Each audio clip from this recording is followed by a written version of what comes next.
오늘 말씀은 에스겔 20장 45절부터 49절까지의 말씀입니다. 여호와의 말씀이 또 내게 임하여 이르시되 인자야 너는 얼굴을 남으로 향하라. 남으로 향하여 소리내어 남쪽 숲을 쳐서 예언하라. 남쪽의 숲에게 이르기를 여호와의 말씀을 들을지어다. 주 여호와께서 이같이 말씀하셨느니라. 내가 너희 가운데 불을 일으켜 모든 푸른 나무와 모든 마른 나무를 없애리니 맹렬한 불꽃이 꺼지지 아니하고 남에서 북까지 모든 얼굴이 그슬릴지라. 혈기 있는 모든 자는 나 여호와가 그 불을 일으킨 줄을 알리니 그것이 꺼지지 아니하리라 하셨다라 하시기로. 내가 이르되 아하 주 여호와여 그들이 나를 가리켜 말하기를 그는 비유로 말하는 자가 아니냐 하나이다 아니라. 아멘.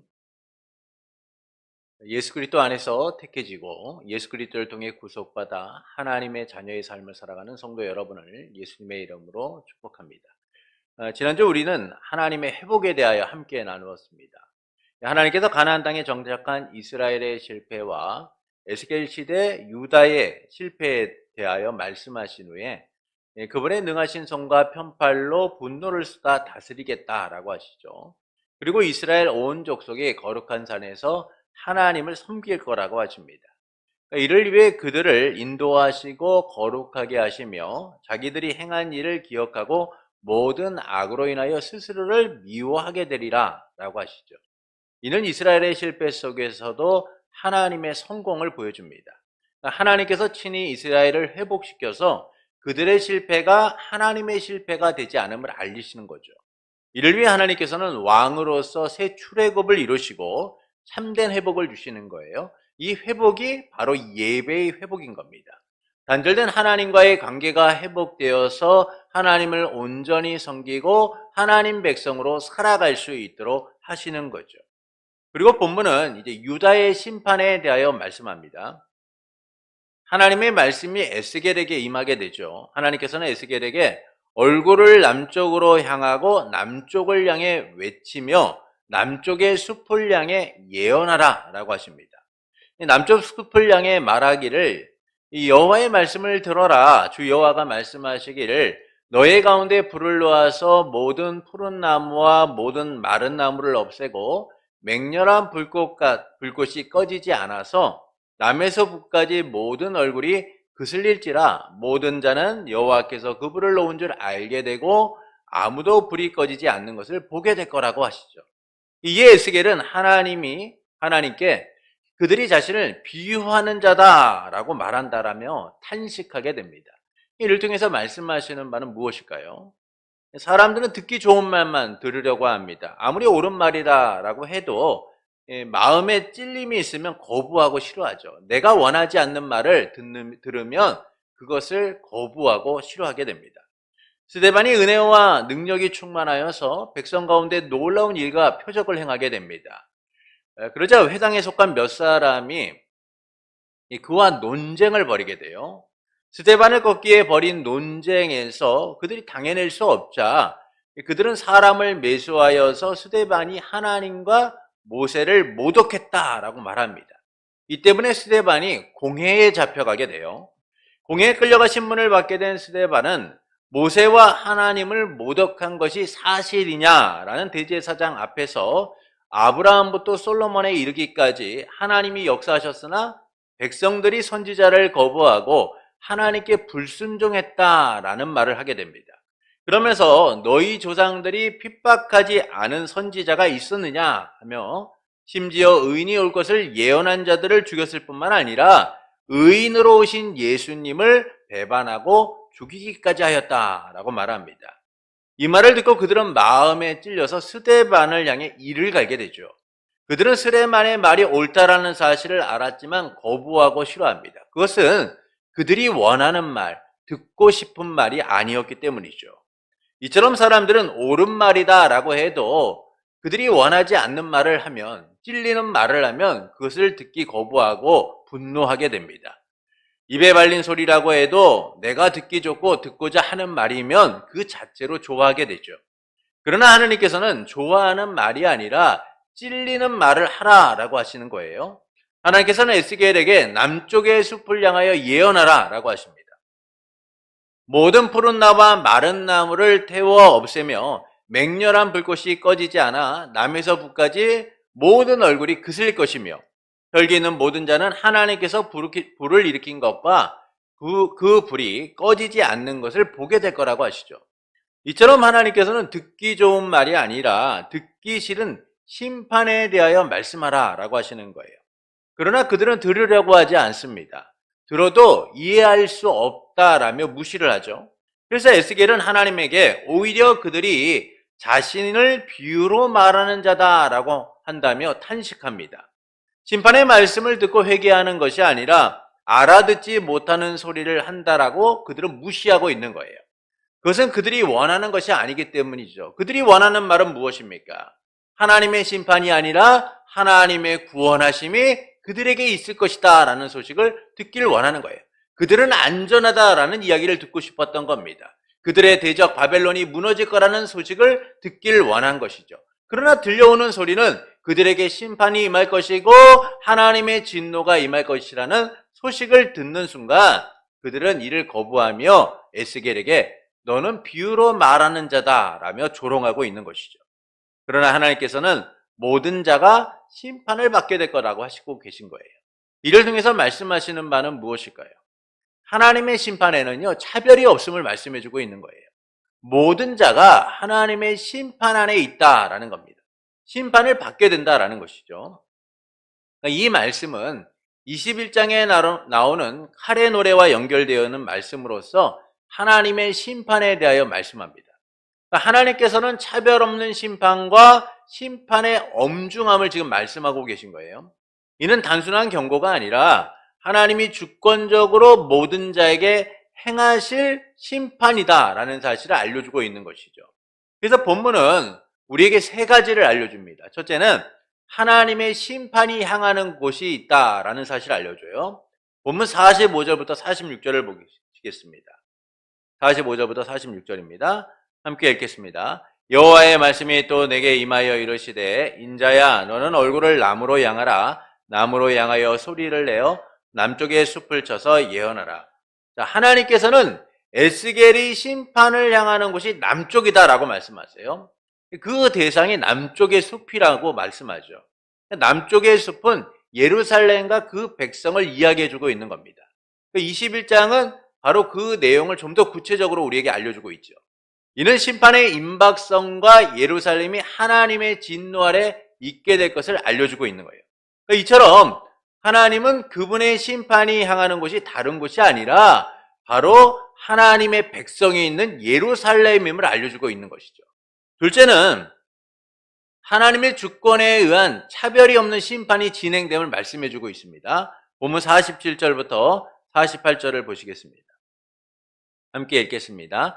남쪽의 숲에게 이르기를 여호와의 말씀을 들을지어다. 주 여호와께서 이같이 말씀하셨느니라. 내가 너의 가운데 불을 일으켜 모든 푸른 나무와 모든 마른 나무를 없애리니 맹렬한 불꽃이 꺼지지 아니하고 남에서 북까지 모든 얼굴이 그슬릴지라. 혈기 있는 모든 자는 나 여호와가 그 불을 일으킨 줄을 알리니 그것이 꺼지지 아니하리라 하셨다라 하시기로. 하나님의 심판이 향하는 곳이 어디입니까? 예루살렘인 거예요. 근데 하나님께서는 남쪽의 숲에 불을 일으켜서 모든 푸른 나무와 모든 나무를 없애실 것이다 라고 얘기하죠. 여기서 모든 푸른 나무는 의인인 거예요. 또한 모든 마른 나무는 악인을 이야기해주고 있는 겁니다.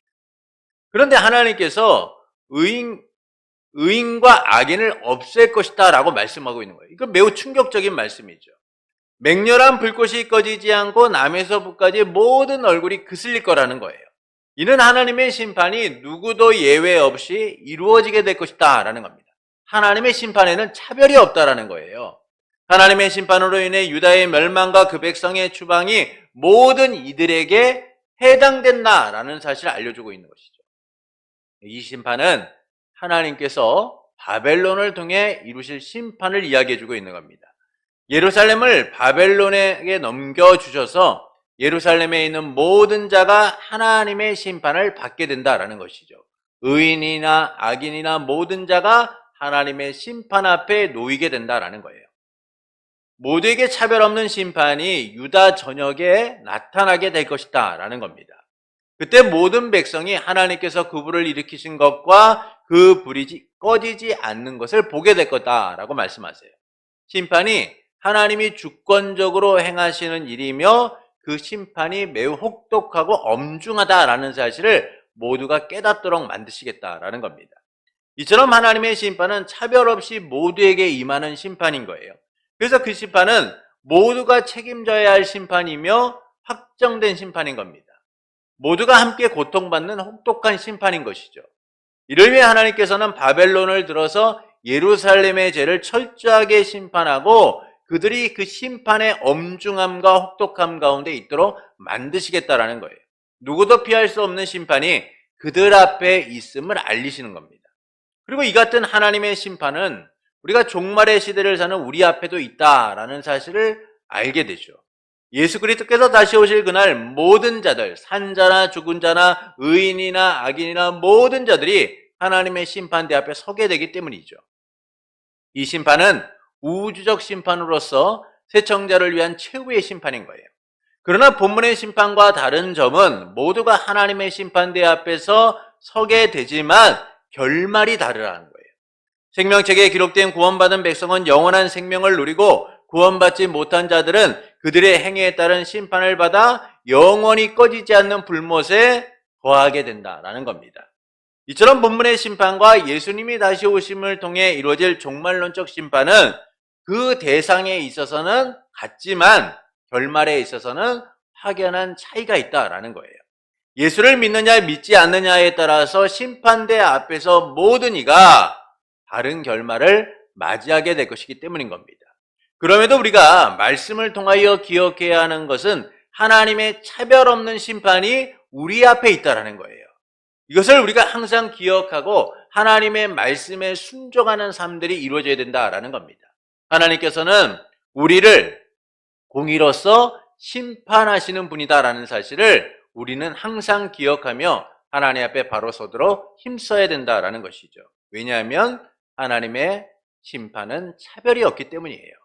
그래서 믿는 자나 믿지 않는 자들이나 이 땅 가운데서 하나님 앞에 불순종하고 악을 행하면 하나님의 진노 아래 놓일 수밖에 없는 거예요. 단지 믿는 자들은 하나님의 구원의 능력을 경험하지만 믿지 않는 자들은 그 진노 가운데 영원히 멸망된 삶을 살아가는 큰 차이가 있을 뿐인 겁니다.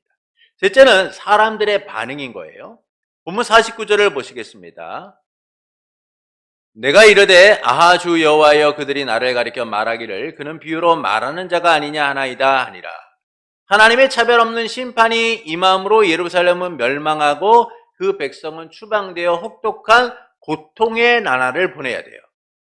그리고 그날은 멀지 않았으며 곧 임박할 것을 에스겔은 전하였습니다. 근데 사람들의 반응이 어때요? 시큰둥하다라는 거예요.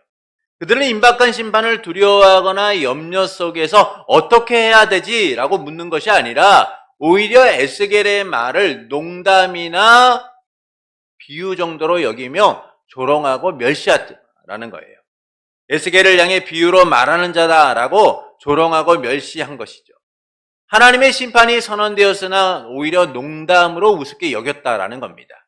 이런 그들의 모습은 영적 교만에 빠져서 자신들은 멸망하지 않을 거라고 여겼기 때문이에요. 하나님의 성전이 그들에게 있고 다윗의 언약이 그들에게 지속될 것을 그들은 믿었기에 안전할 거라고 믿었습니다. 다윗의 왕조가 멈추지 않고 지속될 거라고 확신했기 때문이죠. 그래서 그들은 겸손한 마음으로 하나님의 말씀을 받고 두려움 속에서 바로 서고자 한 것이 아니라 오히려 하나님의 심판의 말씀을 들으면서도 우습게 여기고 조롱했다라는 거예요. 하나님을 배반하고 거역하며 산 것처럼 말씀을 들으면서도 우습게 여기는 자였다라는 겁니다. 그러나 그들에게 선포된 이 심판은 약 5년 뒤에 역사적 현실로 나타나게 되죠. 그들은 심판의 말씀대로 결국 바벨론에게 넘겨져 고통의 날들을 보내야만 합니다. 이 점에서 그들은 하나님의 말씀을 조롱해서는 안 되었어요. 오히려 그 말씀에 반응하여서 하나님의 백성답게 살고자 힘썼어야만 하는 겁니다. 그러나 그들은 이에 대한 심각성을 느끼지 못한 채 말씀을 가볍게 여긴 것이죠. 이런 예루살렘 백성처럼 오늘 우리도 하나님의 임박한 심판의 말씀을 들으면서도 이를 무시한 채 살 때가 참 많아요. 그들은 삶이 영원할 것처럼 여기며 하나님이 없는 삶을 살아갑니다. 그러나 모든 자가 하나님의 심판대 앞에서 각자의 행위에 대하여 심판받게 될 것이다 라는 사실을 하나님이 분명하게 말씀하고 있음을 우리는 기억해야 돼요. 그들이 외면하고 무시했던 심판의 경고가 현실로 다가옴을 경험할 때에 그들은 비통과 비참함에 빠져서 애통하게 될 거예요. 그래서 우리는 하나님의 심판에 대한 말씀을 들으면서 항상 경각심을 가지고 살아가야 돼요. 오늘날 우리가 하나님의 말씀을 들으면서도 이처럼 무감각하고 영적으로 둔감한 채 살아가는 이유는 여전히 하나님의 말씀에 민감하지 못한 채 살아가고 있기 때문인 겁니다. 그래서 하나님의 말씀과 다르게 세상의 방법을 쫓고 세상의 방식을 따라가면서도 하나님의 말씀을 우습게 여기며 살아가는 것이죠. 왜 그렇습니까? 우리의 삶이 영원할 거라고 생각하기 때문이에요. 오늘 우리의 삶에 내일이 있다라고 생각하기 때문이죠. 그러나 여러분, 우리의 삶이 내일이 있다라고 누가 장담할 수 있겠습니까? 어리석은 부자의 이야기처럼 오늘 밤 내 영혼을 데려가면 이것이 누구의 것이 되겠느냐라는 하나님의 경고의 말씀이 지금도 우리에게 울리고 있음에도 여전히 우리는 내일이 있는 것처럼 확신하며 살아가고 있다는 것이죠. 그러나 주님 말씀하고 계세요. 하나님의 심판이 가까이 왔다라고 말이죠. 그래서 우리는 하나님의 심판의 말씀을 항상 민감하게 받아들이는 자들이 되어야 됩니다.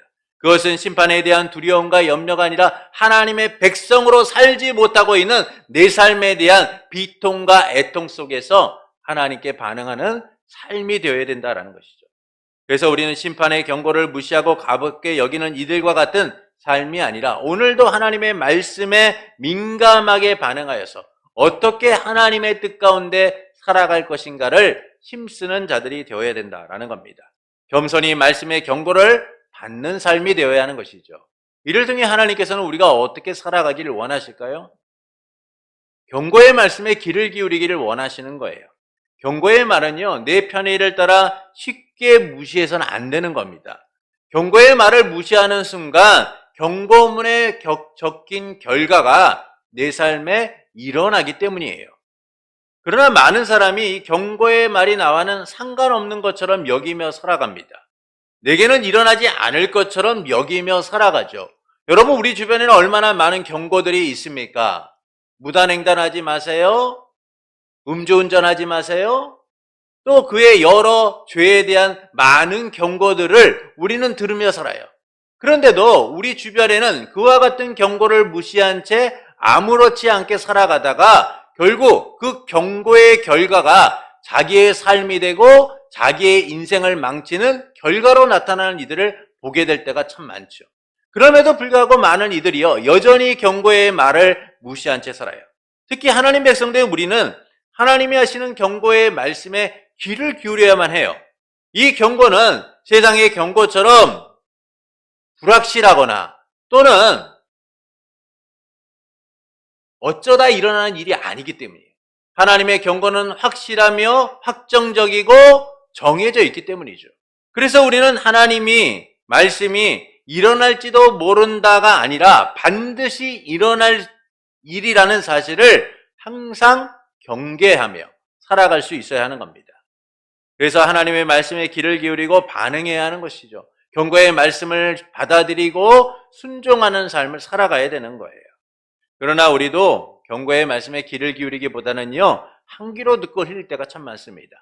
들으려 하기보다는 듣지 않으려고 하기 때문이죠. 그것은 세상처럼 나와 상관없다고 생각하기 때문이에요. 나와 상관없다고 생각하기 때문이에요. 그래서 하나님의 엄중한 심판을 들으면서도 두려워하거나 심각하게 여기지 않고 살아가는 거예요.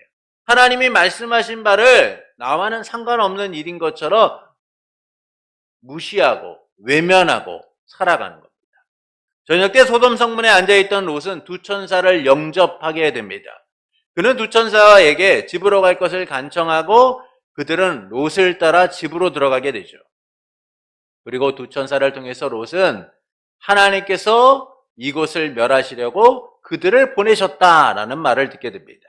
이 말을 들은 롯은 나가서 자기 딸들과 결혼할 사위들에게 일어나라, 이곳에서 떠나라, 하나님께서 이 성읍을 멸하실 것이다 라고 말해요. 그러나 이를 들은 사위들은 농담으로 여겼고 결국 그들은 소돔과 함께 멸망받게 됩니다. 이처럼 임박한 하나님의 심판을 들으면서도 우습게 여기면 진노 아래 거하게 될 뿐이에요. 심판의 혹독함과 엄중함으로 인해 비참한 상태에 놓이게 되는 겁니다. 그래서 우리는 하나님의 엄중한 말씀에 귀를 기울여야 돼요. 하나님은 사랑의 하나님이실 뿐만 아니라 공의로운 하나님이시기 때문에 우리의 행위에 대하여 분명하게 판단하실 거예요. 그래서 우리는 우리에게 주어진 날을 살아가며 항상 하나님의 말씀에 순종하고자 하나님의 경고의 말씀에 귀를 기울이며 살고자 힘써야 하는 겁니다. 나와 상관없는 것이 아니라 내 삶의 현실이 될 수 있다라는 생각을 가지고 두렵고 떨림 속에서 하나님의 말씀을 따라 살아갈 수 있어야 돼요. 사고는요, 예상치 못한 때에 예상치 못한 결과로 다가오는 거예요. 누구도 자신이 사고의 피해자가 될 거라고 여기는 사람은 아무도 없습니다. 그래서 어떤 이들은 경고의 말을 무시하고 외면하기도 하죠. 그러나 우리가 무시하고 외면한 경고의 말이 내 삶의 현실로 다가오게 될 때는 그는 자신의 삶을 미워하고 원망하게 될 거예요. 경고의 말을 듣지 않고 행한 자기의 행위를 경멸하게 될 겁니다. 그래서 하나님께서는 심판의 말씀, 경고의 말씀을 무시한 이들이 하나님의 심판 앞에 놓이게 되었을 때의 모습을 이렇게 말씀하세요. 이를 갈며 슬퍼할 것이다. 이를 갈며 슬퍼할 것이다. 그 이를 갈며 슬퍼하는 기간이 정해져 있나요? 기간이 제한되어 있나요? 그렇지 않아요. 하나님은 그 심판을 통하여 그들의 고통이 영원할 것이고 그들의 슬픔이 영원할 것이고 그들의 비통함과 비참함이 영원할 것이다 라고 말씀해주고 있어요. 이처럼 하나님의 심판은 막연한 것이 아닙니다. 하나님은 분명하게 심판을 선언하셨고 그 심판이 확정되어 있으며 그 심판 아래 많은 이들이 놓이게 될 것이다 라고 말씀해주고 있어요. 그래서 하나님 백성된 우리는 하나님의 말씀을 따라서 순종하는 이들이 되어야 되는 거예요. 언제나 경고의 말씀을 듣고 반응하는 삶을 살아가야 하는 겁니다. 반드시 이루어질 일이고 우리의 현실이 될 것이기 때문이죠. 그래서 우리는 심판의 주로 다시 오실 예수 그리스도를 바라보며 경고의 말씀에 귀를 기울이는 자들이 되어야 돼요. 매 순간 하나님의 말씀을 마음에 담고 말씀대로 살고자 힘쓰는 이들이 되어야 하는 겁니다. 우리의 삶이 우리의 생각처럼 길거나 끝나지 않을 것 같아도 하나님의 주권에 의하여 언젠가는 끝나게 되어 있어요. 또한 주님이 다시 오심이 도적같이 갑자기 임할 것이기 때문에 우리는 무사안일한 삶의 자세가 아니라 언제나 경고의 말씀에 귀를 기울이는 자들이 되어야 합니다. 그러므로 경고의 말씀을 무시하기보다는 말씀을 겸손히 받고 순종하는 성도가 되시는 것은 어떨까요?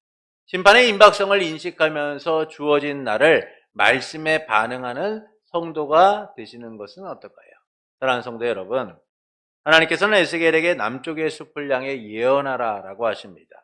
모든 푸른 나무와 마른 나무를 태워 없애며 맹렬한 불꽃이 꺼지지 않고 남에서 북까지 모든 얼굴을 그슬릴 거라고 하시죠. 또한 혈기 있는 모든 자는 하나님께서 불을 일으킨 것과 불이 꺼지지 않는 것을 보게 될 거라고 하세요. 이는 하나님의 심판이 차별이 없음을 알려주는 거예요. 모든 자가 하나님의 심판 앞에 있게 될 것이다 라는 겁니다. 그래서 말씀은 심판이 향하는 곳인 예루살렘에 대하여 말씀하면서 하나님의 주권에 의하여 의인이나 악인이나 차별 없는 심판을 받게 될 거다라고 하시죠.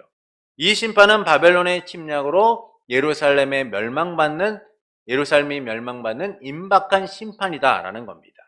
그러나 이런 심판의 경고를 듣고 사람들은 에스겔을 비유로 말하는 자다라고 조롱하죠.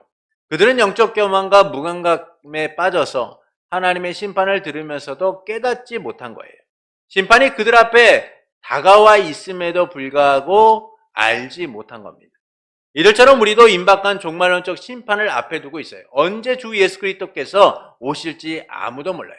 도적같이 오신다는 말씀처럼 우리의 생각과 우리의 판단과 우리가 예상하는 바를 뛰어넘어 언제 오실지 아무도 모릅니다. 그렇게 우리는 항상 주님을 통하여 이루어질 최종적 심판을 바라보며 말씀 위에 살아가는 자들이 되어야 돼요. 요한계시록은 이 말씀을 읽는 자와 듣는 자들과 그 가운데 기록된 것을 지키는 모든 자들이 복이 있다라고 분명하게 말씀해요. 그것은 하나님의 심판에 대한 말씀들을 우리가 항상 기억하며 하나님 앞에 순종하는 삶이 얼마나 중요한가를 알려주는 것이죠. 예수 그리스도께서는 최종적 심판을 통하여 모든 자를 심판하실 것이고 하나님을 믿는 자들, 예수 그리스도를 믿는 자들은 생명의 구원으로, 믿지 않는 자들은 영원한 벌을 받게 된다라는 거예요.